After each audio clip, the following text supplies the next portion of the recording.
Hello, dear students. How are you? I hope all of you are safe and sound. In our previous video, we discussed about noun, number, and now today we are continuing the same topic. Previously, we discussed about singular and plural. Singular single number होता है, plural जब more than one होता है. हमने इसके कुछ rules को describe किया था जिनको मैं हरिडली अभी फटाफट एक बार आपके सामने रिवाइज कर रही हूँ. फर्स्ट रूल जो हमारा इसके लिए था कि किस तरह से हम नाउन्स को, जो एक सिंगुलर नाउन होता है, इसको प्लूरल नाउन में कन्वर्ट करते हैं.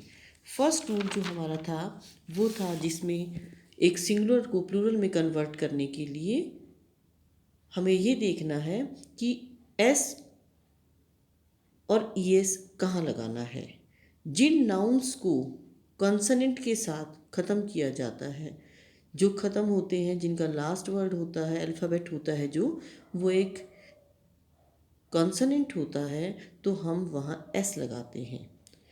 सेकेंड रूल जो हमारा है वो ये था कि जो कुछ वर्ड्स में लास्ट में S, double S, S H, C H और एक्स होता है, तो हम वहाँ ई एस लगाते हैं. For example bus, buses, brush, brushes, box, boxes. इसके हमने कुछ एक्सेप्शंस, अपवाद भी डिस्कस किए थे.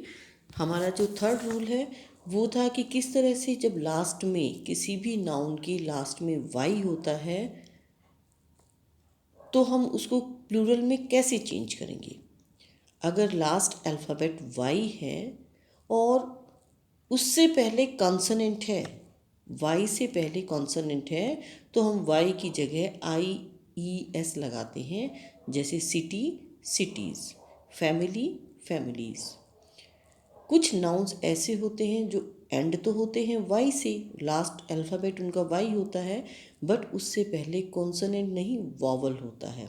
ऐसी कंडीशन में बेटा हम आई ई एस नहीं लगाते वाई से पहले, बट उसके बाद एस ऐड कर देते हैं. जैसे बॉय, बॉयज़, स्टोरी, स्टोरीज़, ऐसे, एसेस. Nouns ending with double vowel. कुछ नाउन्स ऐसे होते हैं जिनके लास्ट में डबल होता है वॉवल. जैसे जू, जेड डबल ओ, तो हम वहाँ एस ऐड कर देते हैं.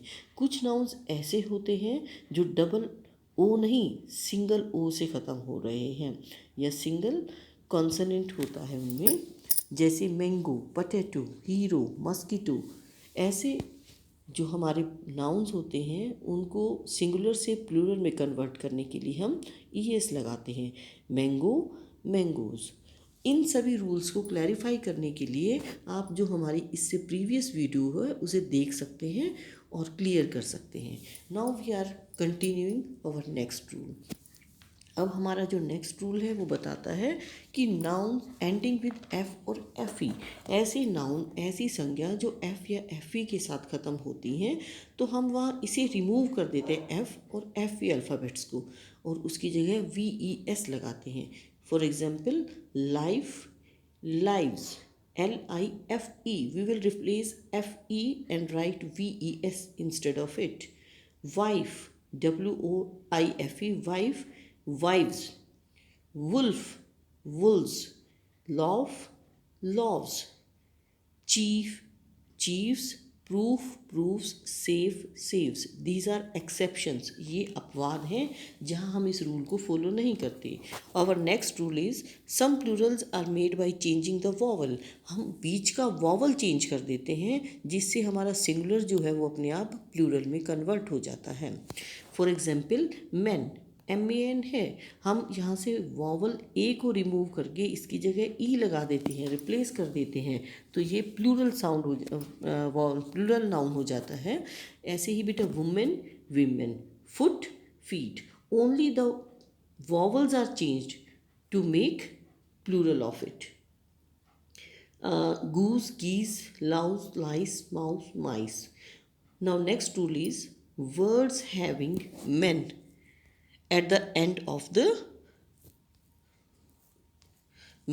words having men at the end of the noun, जो नाउन होते हैं जिनमें एम मैन ऐड किया जाता है, तो हम वहाँ पर प्लूरल करने के लिए MAN को MEN में कन्वर्ट कर देते हैं। जैसे मिल्क मैन, तो हम इसको प्लूरल बनाएंगे तो मेंस नहीं करेंगे, MAN को MEN में कन्वर्ट करेंगे, then it will become plural. Postman, in the same way MAN को हम MEN कन्वर्ट करेंगे तो हमारा पोस्टमैन जो है वो प्लूरल हो जाएगा, women, women. To make plural of compound words, English में बहुत सारे वर्ड्स कंपाउंड वर्ड्स होते हैं। कंपाउंड वर्ड्स क्या होते हैं? First of all you should know, compound words वो वर्ड्स होते हैं जो दो या दो से ज़्यादा वर्ड्स को मिलाकर बनाए जाते हैं, लेकिन these words are treated as singular. जैसे brother in law, member of parliament, passer by. अब जब हम ब्रदर इन लॉ जो एक कंपाउंड वर्ड है इसका प्लूरल बनाएंगे, बहुवचन बनाएंगे, तो हम जो इसका बेसिक वर्ड होता है, जो हमारा प्रिंसिपल वर्ड है, जो हमारा मेन वर्ड है, उसका प्लूरल बनाएंगे, ना कि लास्ट वर्ड का। जैसे ब्रदर इन लॉ है तो हम ब्रदर्स इन लॉ करेंगे, मेंबर ऑफ पार्लियामेंट है तो हम मेंबर्स ऑफ पार्लियामेंट करेंगे। पासर बाय प्लूरल बनाने के लिए हम पासर्स बाय करेंगे। इसके और भी बहुत सारे एग्जांपल्स हैं, जैसे mother in law, mother's in law होगा, मदर इन लॉज नहीं, क्योंकि हमारा जो बेसिक वर्ड है वो मदर है यहाँ, तो mother's in law. In the same way commander in chief, commanders in chief, specimen, specimens. ऐसे बहुत सारे वर्ड्स होते हैं जिनको हम चेंज करने के लिए कंपाउंड वर्ड्स को, स्टेप मदर, तो क्या होगा यहाँ स्टेप मदर का step mothers. There are so many examples of it. Some words are always treated as singular, English में ऐसे बहुत सारे वर्ड्स होते हैं जिनको हम एज ए सिंगुलर ट्रीट करते हैं, और इसीलिए जब इनके सेंटेंसेस बनाए जाते हैं तो उसमें जो वर्ब यूज़ की जाती है इट इज़ ऑलवेज सिंगुलर। जैसे furniture, furniture is made of wood, furniture के साथ हमेशा सिंगुलर वर्ब आता है is. Hair is black, hair it is also singular. Then information, information word is always treated as singular, चाहे वो information कितनी भी हो। Mathematics, physics and politics, there are so many words which are always treated as singular noun. Some words are always used as plural, they are always in plural form. I am going to give you a list of it. Shoes, these are always used as plural, never as singular. People, thanks, trouser, tongs, kettle, specimen, spectacles, scissors. These words are always treated as plural. Trousers, it is never singular. Trousers are long. In the same way, scissors are made of iron. We can see such examples everywhere. So always remember, there are some words which are used as singular and there are some words which are always used in their plural form. I hope you have understood this video. Hope you will practice it again and again and try to do whatever you can from different books. Thank you and have a nice day.